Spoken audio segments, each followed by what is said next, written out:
And I don't want to reintroduce these guys because their names obviously precede themselves. This is Cloud Kingdom LE. For those of you who are new to HOTS, this is actually a bunch of unbuildable rocks at the bottom of the ramp. They basically take the function of the neutral supply depot that Pro Leagues would put on Wings of Liberty maps. Except this is something implemented by Blizzard now. After all this, I still wouldn't be surprised to see, Pro Leagues take the unbuildable rocks out and then replace them with neutral supply depots. Do you guys know why? The minimap. I think it's a habit that might not ever grow out of style. Like, people will see a little white dot at the bottom of the minimap. There's the good luck have fun from BeastyQT. And there's no white dots at the bottom of each ramp, so this could basically confuse players that are transitioning over from Wings of Liberty to HOTS Pro Leagues. Or at least amateurs or people who frequent tournaments from, say, Playhem or Z33K and so on.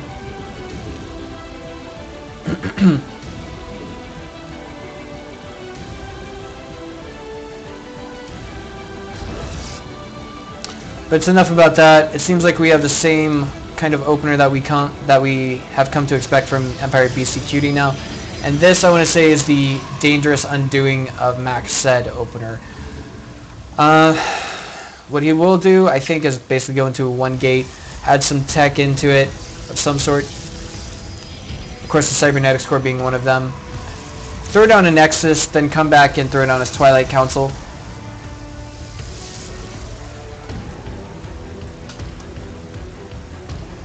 Blink Stalker play, I know, is one of Macsed's favorite PvP styles.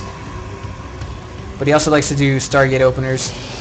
Long Long, I want to say, was actually performing fairly well against Empire BeastyQT. At least in the second game, he managed to hold his ground. He didn't cry out GG until the very last minute when he had to.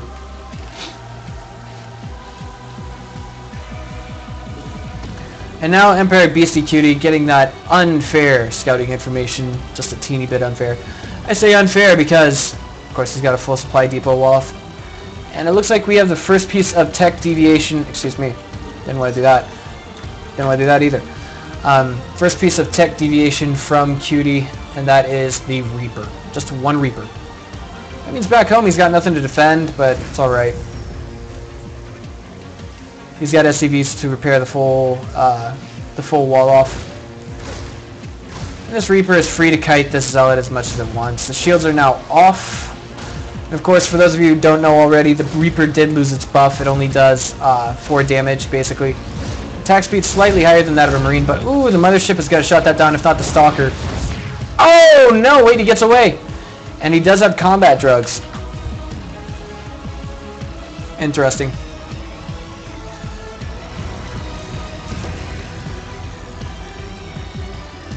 Now, something I do want to bring to your attention is, I don't know, it's kind of one of those logic things, one of those suspension of disbelief things. Sorry, we do have, no, hold that thought. We do have a third command center on the way for Empire BeastyQT, so it looks like this game is going to be just a teeny bit more macro-oriented. Since he can't really use too much in the way of exploits, I want to say. It's almost completely beyond me why we have a Reaper from Empire BeastyQT, aside from maybe some map control. I say some, very lightly. And by the way, the Mothership Core can be used in the same way that an Overlord is to scout an opponent's main. He's going to come in here, see that there's a few Marines. Actually, he sees that there's only two gases. He doesn't, I think, know about either of the expos.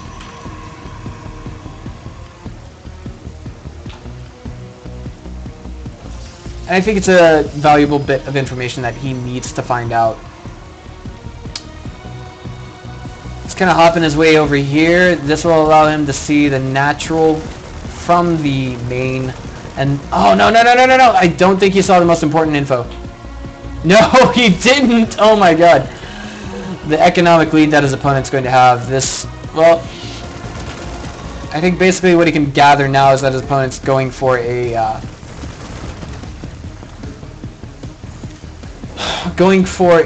bio build.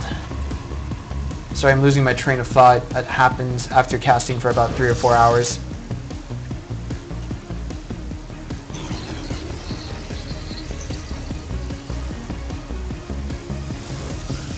Now the Observer coming out, it will be able to move with a bit more freedom into the main of our Protoss player.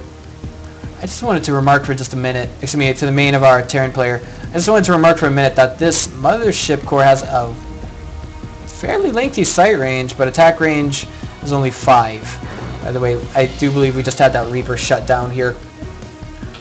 Put my camera on it just in time to hear the tail end of an explosion.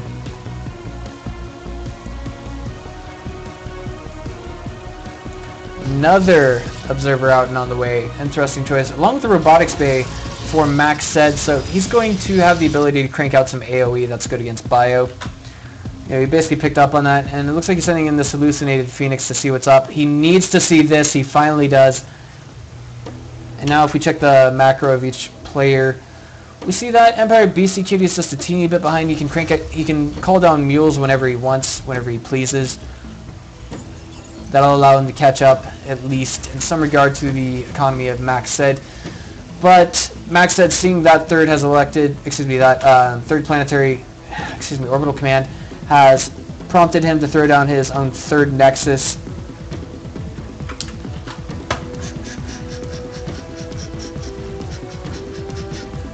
And now we're just waiting to see both players make a move. I don't know, who do you guys want to see win and move on? Empire BeastyQT, our only Westerner in this entire matchup? I don't want to say our only Westerner, maybe it's lacking some political correctness. I don't know, would you consider Australians Westerners?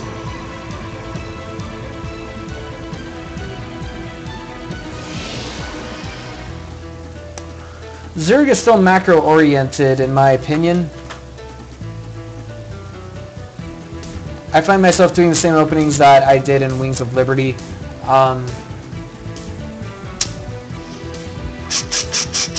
trying to think here. Tier 1 tech, the only thing that's different is you can crank out Burrow on hatch tech. And hold on, we see some pressure going down here. The question is, will we see Macsed holding? It looks like the answer is yes.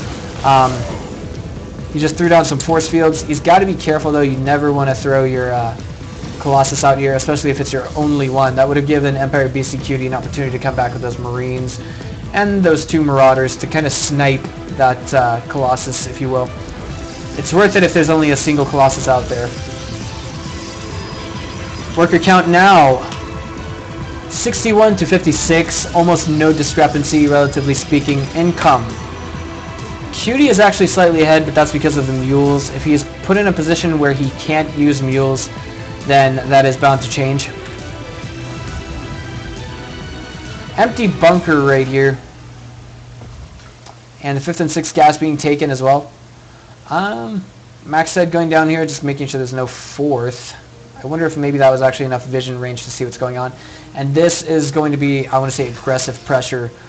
There's no other way to say it, because really, you know, the Colossi don't shoot up. They're going to come in here, they're going to poke around at the 3rd, they're going to see if they can't get it. Maybe they're going to lift up into the medevac and then go, nope, not into the main. But of course, the medevacs will allow the Marines and Marauders to get away much faster. The Observer right there just kind of caught the end of that, caught vision of that. Empire BeastyQT is our Westerner. He is our iconic European player today. I want to say, you know, he's definitely one of those lesser known players. Maybe he's done a lot of observations of what his opponents like to do in HOTS. Maybe he's looked for YouTube videos on Macsed. Maybe he's looked for Yoku videos on Macsed, and he just watches the game, muted it. He doesn't need to hear anything per se to make sense of what's going on in the game. But these observers are going to catch, this observer is going to catch onto the medevac drop. But the question is, will Macsed catch onto it? That's the real question. Everything here is at the 3rd. It looks like he does make a call in for a bunch of zealots. Blink is not ready to go, but that drop does get shut down thanks to the Mothership core and some well-coordinated warp-in warping in from Macsed. Now the question is, what's he going to do with this proxy pylon here? I don't see his main force moving out. And is there a Dark Shrine anywhere? My god, so many buildings. We do have a Twilight Council, so that really does open up the path for a Dark Shrine, and I was looking at it the whole time. Zealot's going to move in here. No Marines in the bunker, but of course, thanks to quick reflexes from Empire BeastyQT, we're not going to see a lot of harass. Now, one thing I do want to point out is a kind of a flaw from BeastyQT is that he does not have any missile turret that is within range of catching the forward mineral line here. So that's the potential for some STV kills, just a few. Don't expect a whole lot because reflexes at this stage of the game are basically without question. Both players Grandmaster, one on the Korean server, one in Heart of the Swarm, I know for sure.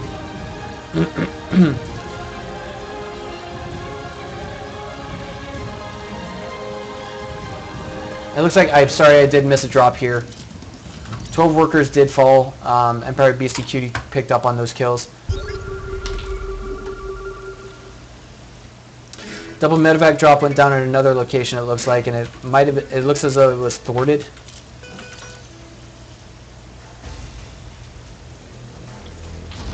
Fourth base being thrown down by BeastyQT, Macsed, and Empire Beastie being thrown into a macro game scenario now. We are now going from mid-late game to late game at the 16-minute mark.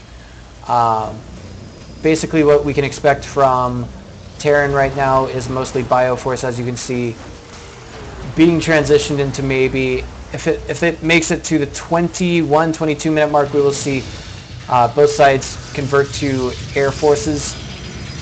I definitely want to say that for now, Macsed is a little bit behind. He hasn't gotten his fourth Nexus down just yet. He just started it.